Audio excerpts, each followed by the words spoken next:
Hi guys, welcome back to my channel. Today I have my youngest son. His name is Ezra. And today what we're going to do is we're just going to walk you through one of our math lessons. So we are in Saxon Math 2. He is in first grade, and this we just, as I've said before in previous videos, we just level up one. It's more appropriate for the age level. So we are in Saxon Math 2, and what I'm going to do is I'm just going to kind of walk you through and how we do it. And so this one has a spiral approach, and so it always has some things as far as what you can do to prepare for your lesson ahead of time, maybe some things that you might need to do the night before or the morning of. And then it really, similarly to how I walked through with my preschooler, it has a meeting session that you do before every lesson. And so we have a meeting book that we have basically where we're tracking our calendar. So we have our calendar time in here. We have weather where we're tracking the temperatures and making graphs. We have different graphs where we've tracked different people's birthdays across the months. We have done graphs, our favorite days of the week. We have also done our wake up time graph. So there's lots of different activities that we have here in our meeting book, but the majority of it is our calendar time, our weather time, where it's helping us focus on the days of the week, the months of the year, temperature, learning how to read a thermometer, different things like that. So this is kind of how we start every math lesson. So we will usually just go ahead and get out our meeting book. So let's go ahead. We need to fill out one more day here. Okay, so here we are. We're in our calendar. We have November. All right, what is our month? November. What's our year? 2020. Okay, what day of the week is it? Friday. Okay, what will it be tomorrow? Saturday. Okay, what are the weekend days? Sunday and Saturday. What are the weekdays? Monday, Tuesday, Wednesday, Thursday, Friday. Okay, how many days are in a week? 7. How many months are in a year? 12. Okay, what is the fourth month? Wednesday. No, fourth month. That's the fourth day. Fourth month. April. April. What is the ninth month? September. Very good. Let's see, what month comes after June? July. Very good. Yes, July comes after June. All right. Yes, you told me that Wednesday was the fourth day. Let's see, what was the date 3 days ago? Tuesday. Okay, what was the date though? So that was the day of the week. 17th. The 17th. Very good. What will the date be 3 days from now? So no, right here. 1, 2, 3. Monday. It'll be Monday. It'll be 21st, 22nd, 23rd. 23rd. Very good. All right, so let's go ahead and get our meeting strip. So this is our meeting strip, and it has very similar activities every day. We change out a few things as far as we change out the pattern every day according to what the book is having me do for a pattern. I change out the money every day, so how much money he's going to need to show me. And then I change the different things that you see in my handwriting, what time we'll do something, when, or how many days there are until something. I change this between maybe upcoming holidays, birthdays, a day of the week, different things that we have going on. And then at the bottom we also have 3 number sentences where we're learning to make addition and subtraction math problems that add up to our date. So today we're working on the 20th, so all of our math problems are going to equal 20. So these are what we do every day. He has one of these little pieces of paper, just again practicing on these common math facts and things that we need to know how to do, whether it's the calendar or counting and patterns and counting money, just different activities. So I usually just turn that over and let him get to work on it. After a few times in the lesson of having these meeting strips, I can usually set these out on his desk, and these would be things that he could independently do on his own. So we are doing it together now, but a lot of times if I am busy with another child, I have this set up and ready to go for him to work on while I am busy with another child, because it is pretty independent once they are good. Very good. He did the date. Okay, so now it says there are blank more days until Thanksgiving. Now remember, I starred on your calendar which one was Thanksgiving, so you'll need to count how many days. 4, 5, 6. Good. So 6 days until Thanksgiving. So he is pretty independent with that. Occasionally, I will have to read a couple of things. He can usually ask an older brother to read something for him, or he can come and find me to fill any gaps that we need to complete. So well, let's come back to the pattern. So the clock, let's see, we are about 1:30. So here is another thing. We have just one of our clocks that we have usually just sitting on his desk, and he can show me and have this readily available. All right, so 1:30, very good. If it is 1:30 now, what time was it an hour ago? 12:30. Good, so let's put it back at 1:30. If it is 1:30 now, what time will it be in an hour? 2:30. Very good. So we have a little bit of clock practice as well with our meeting strip. Okay.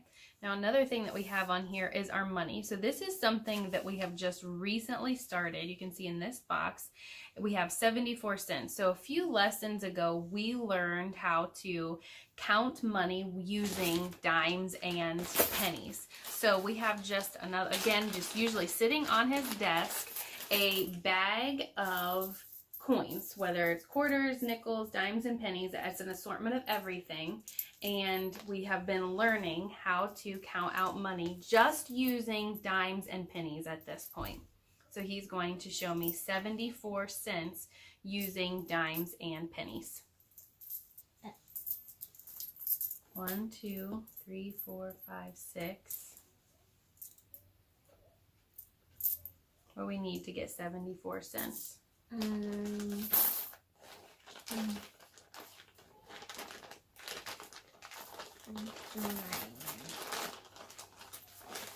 Okay, so now let's count them right here. 10, 20, 30, 40, 50, 60, 70, 71, 72, 73, 74. All right, so we got it. You got 74 cents, and it matched our money here. All right. So next we have on here, we will pick Gabriel up. So funny thing, today is that Gabriel is actually at a friend's house. So we are going to pick him up today at 3 o'clock. So we'll go ahead and write 3 o'clock. So again, those things kind of change depending on what we are doing on certain days. Thanks. All right, so let's go ahead and work on your pattern, and then we'll do some number sentences. So what's the pattern here? We have 1, 2, 3, 4, 5, 6, 7, 8, 9. All right, so it was just a regular counting pattern, but we just had some blanks that we needed to fill in. Okay, now let's look here. Now we need to come up with 3 number sentences for today's number that add up to 20. So let's see, what do we want to start with?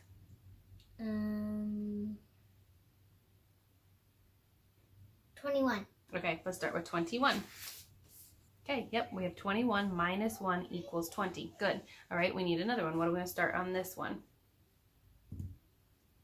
19. All right, let's start with 19.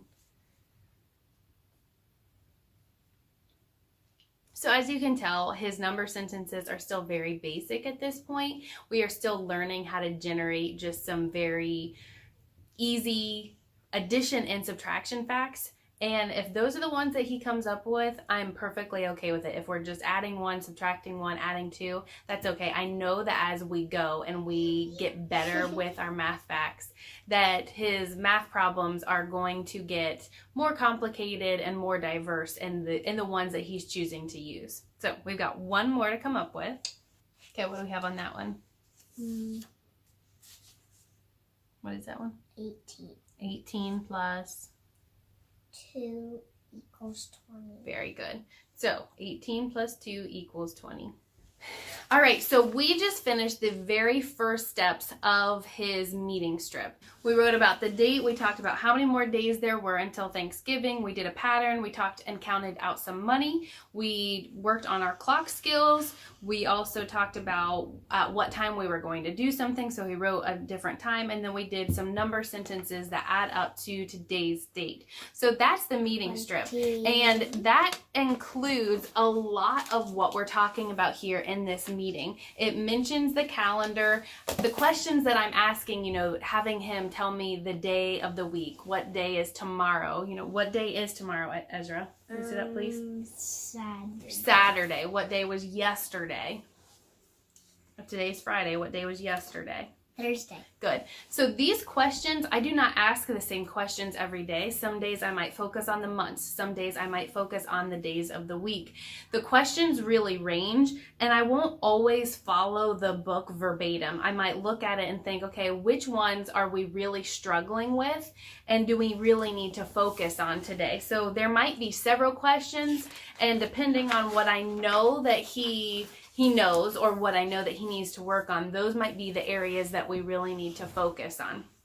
So that covers our calendar. We do need to look at the weather. So the weather, after our calendar, we do pull up to the next one, and that is our November graph, our weather graph. So we color in, depending on whether it's hot, warm, cool, or cold, we color in a different color, and then we're just kind of graphing it to see what days we have more of. He is currently looking out the window right now because we have a little thermometer that we stick in between our window panes so that he can look at the weather. So, and he currently is learning how to tell it to the nearest 10 degrees. So Ezra, what is the temperature to the nearest 10 degrees?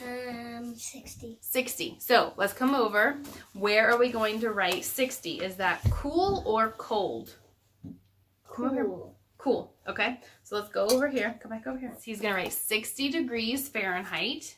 Okay. And then because it is cool, we color it green. So go find the green. It's right behind you. Right here.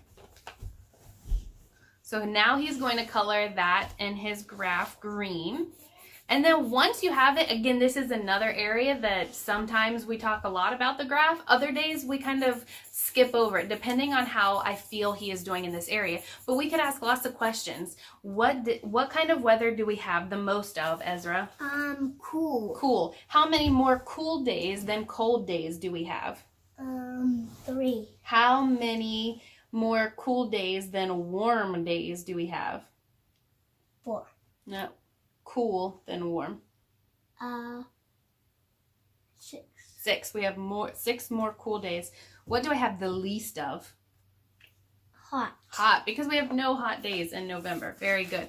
So I could ask lots of different questions. Again, it just kind of depends on how we've been doing. Did we cover it heavily yesterday? Different things like that. You can pick and choose what kind of questions you need to ask them, depending on your kids' strengths and weaknesses in that area.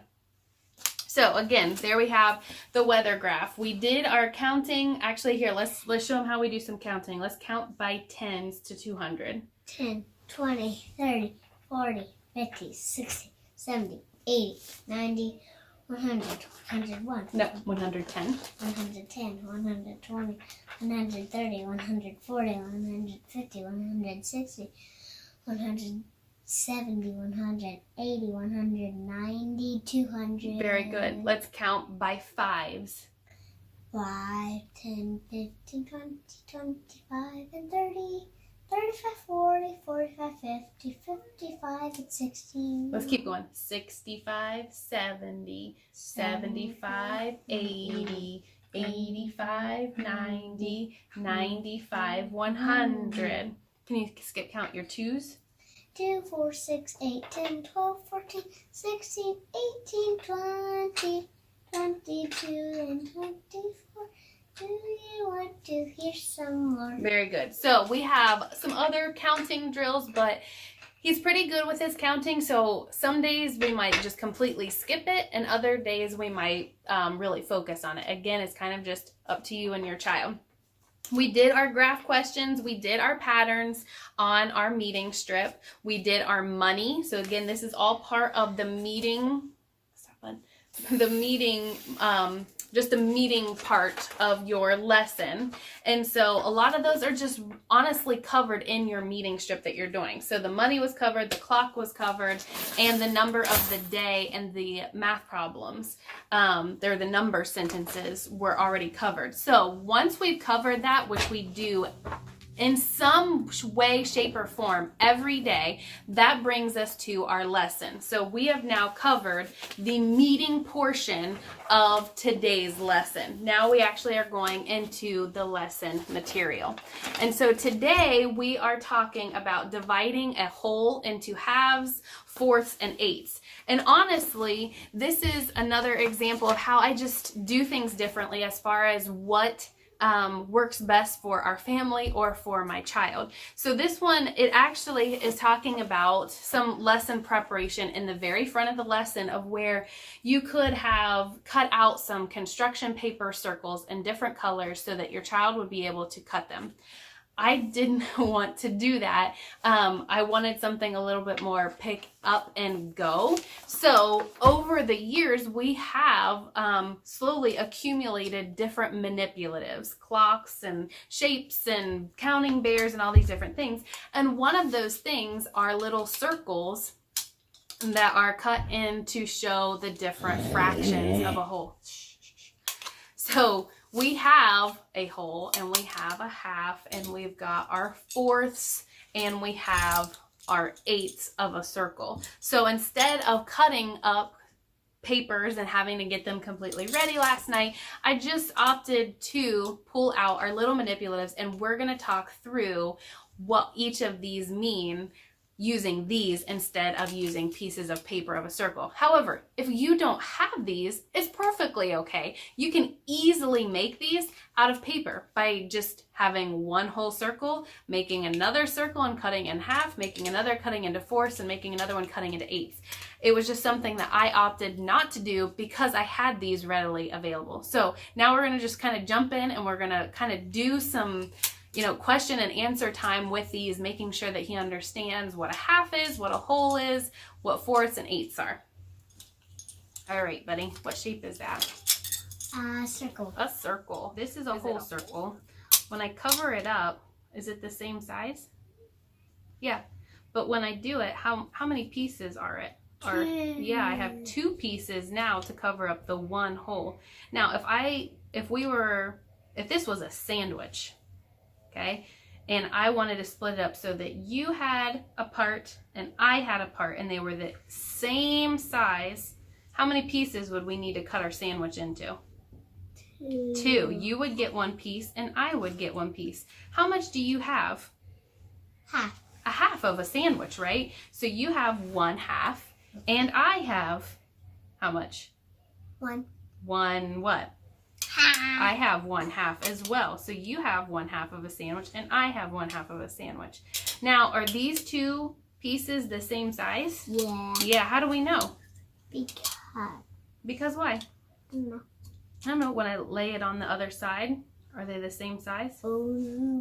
Yeah. Yeah, when I lay it on top of the other one. And when I lay it on top of the whole, look, it takes 1, 2 halves to make 1 whole on top of it. So if there's 2, oh, you already did that one. All right, just hold on to it for a second. All right. So how many equal pieces do we have here? 2. And we say that this is 1 half. 1 half and 1 half. 1 half. All right. Now let's see. Now I've made another sandwich, and I want each of you, actually we'll call it a cookie this time. This one's a cookie, okay? Okay. So this is a cookie, and I want you, Gabriel, Isaiah, and Eden all to be able to have a part of this cookie. How many pieces do I need to cut it into? 4. 4 pieces. And I want them all to be equal. Are these all equal pieces? Let's lay them on top of each other and see if they're all equal. Because you don't want Eden to have this big size of a cookie and you guys each have this size, do you? No. We want them to be equal, right? What about if Daddy had this one and we had the little black ones? The little one. So each of you have, how many pieces did I have to cut it into? 4. 4 pieces. So 1/4, 1/4, yes. 1/4, 1/4. Very good. You each would get 1/4 of the cookie, right? Okay. Now, let's see this one. This one we're going to call a pizza, okay? A blueberry pie? Okay. You want to be a blueberry pie? Yeah. It is blue. All right. So, a blueberry pie. So, we have a blueberry pie. You want to help me get them on here? A little hard with one hand. Okay. Now we're going to have, how many pieces do we have? 8. 8. So we cut our blueberry pie into 8 pieces. Now, if I want our entire family, how many people are in our family? 6. And then who else? Who else are we going to give some pie to? Granny and Pappy. Granny and Pappy. All right, so Granny and Pappy are each. So we need to cut it into 8 equal pieces because everyone wants the same amount of pie so that everybody can have a piece of our not chocolate pie, our blueberry pie. So how many pieces did we cut it into? 8. 8. So if you get this one, how much did you get? You got 1/8 of our pie. We have 1/8, 2/8, 3/8, 4/8, 5/8, 6/8, 7/8, 8/8, right? So we had 8 pieces, and everyone gets 1/8. Yes. 1/8, 1/8, 1/8, and 1/8. 1/8. Very good. So all of that, stop please, are 1/8. All right, let's see here. If you could choose between having 1 whole cookie, 1/8 of a cookie, 1/4 of a cookie, or 1/2 of a cookie, which one would you choose? That one. Why would you choose this one? Because it's a whole. It's a whole cookie. Okay, if I take the whole cookie out, and now we have what is this one again? 1/8. And what's this one? 1/4, 1/2. Okay, which one would you choose now? Why? Why this one? Because it's a half.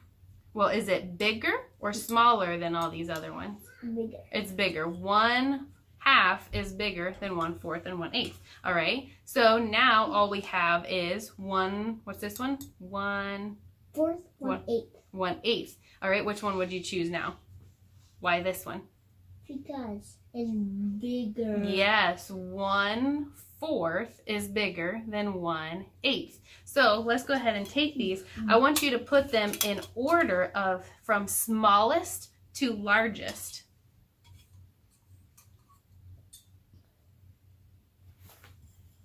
No, then we're not going to make a whole circle because you're going to end up running out. Just right here. Start here and make a line.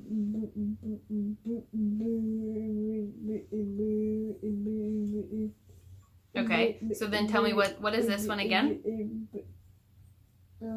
This one is 1/8, 1/4, 1/2, 1 whole. 1 whole. Very good job. All right, so you can see that we just did some very basic activities. We were talking about a 1 whole, a 1/2, a 1/4, and a 1/8. And then I was letting him compare. We're putting it into things that he understands. Food, candy, different cookies, pies, things like that. That helps him understand which one would he want, which one is more, which one is less. And that kind of helps him understand when we put it into context. This kid loves candy, so anytime I can put anything in terms of candy, it really helps it bring things to life for him, even if it's just math. So that is the lesson. We just practiced identifying a whole, a half, a quarter, and an 1/8. So now what we have is with every lesson, he has just some number fact practice. And honestly, we were sitting here and I must have been talking and he already did it. So these ones that he has been working on are all sums of 10. This was in a previous lesson where we've been working. Hold on one second, buddy. Where we're talking about the numbers that add up to 10. So he's filling in the missing number in the box to figure out which number adds up to 10. So he's already completed that. Those are just some daily practice. Now what he has is his worksheet for our lesson. And this is a combination of things that he learned today as well as things that are review. And it actually has an A and B side. We do not do the B side. We only ever do the A side. It usually has anywhere from 5 to 7 problems. Some of them might have multiple steps in one problem, but it's usually a good mix of things we've just covered, things that we've recently covered, and then adding them all together. So we'll just complete this and then we will be done with our math for the day. It honestly doesn't take too long. A lot of these as he's beginning to, are you excited to be done with math? A lot of these things, he's slowly learning to read, that he will be able to kind of grab these things and be able to work on it ahead of time. He does know that if he comes to a problem that he, 1, cannot read, or 2, does not understand, then he holds off because that may be a new concept for the day. A lot of times if he is able to get a head start on his work while I'm working with one of his siblings, he does know that he can do his math fact worksheet. He knows he can get a good start on his meeting strip, and then anything in here that he is capable of doing on his own, he can go ahead and start on that until I'm able to get with him and do his lesson. But other than that, that's it, guys. That's what we do for our math. We do our meeting book and all of these little worksheets. So if you guys have any questions, we are almost done. Ezra's so close. He's ready to be done with school for the day. But if you guys have any questions, I would love to answer them for you. And as always, have a very blessed day. Tell everyone bye. Bye. Bye, guys. See you next time.